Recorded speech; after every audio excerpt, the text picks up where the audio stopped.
Dr. Ruben, I think point of correction, I did say that they should be probed. The Ministry of Humanitarian have become unhumanitarian theater of fraudulent practices.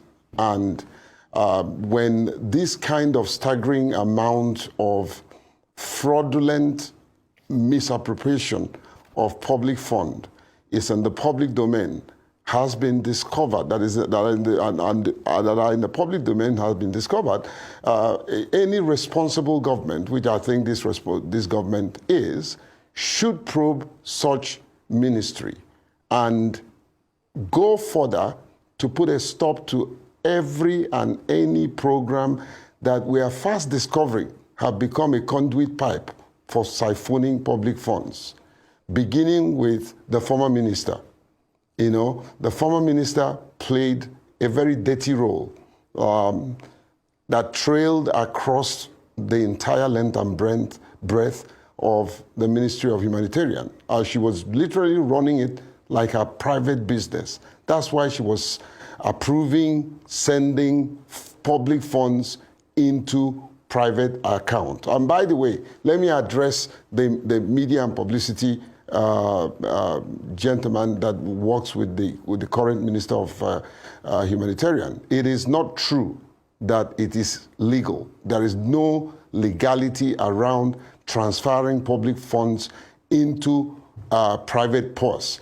I took time out this afternoon to look at the 2009 Financial Regulation Act. I think Chapter 6 of it, Subsection 619, made it very clear that no public officer should part with public funds, talk less of paying it into their private purse.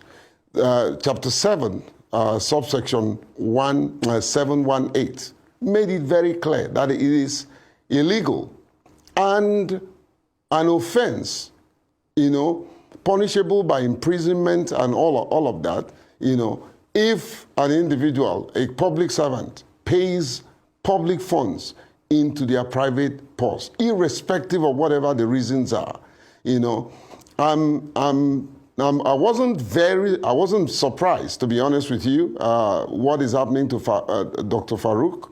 And the way and manner she was carrying herself and running the ministry, although what is in the public domain right now in the media is an allegation until she's found guilty, you know.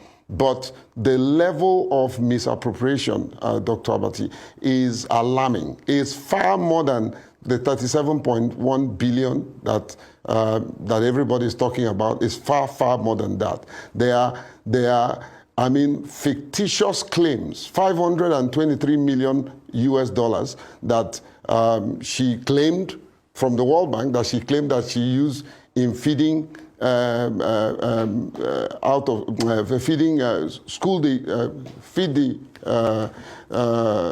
school feeding program. Sorry, you know, and at the time that she was making that claim, the schools were on lockdown, you know. And there are other issues around ICPC that she was investigated, 2.6 billion naira investigation, and all of that. At a point, former President Buhari did query her publicly. And I'm asking, why is it that she was allowed to continue as a public servant? You know, and look, I don't want to play tribalism here.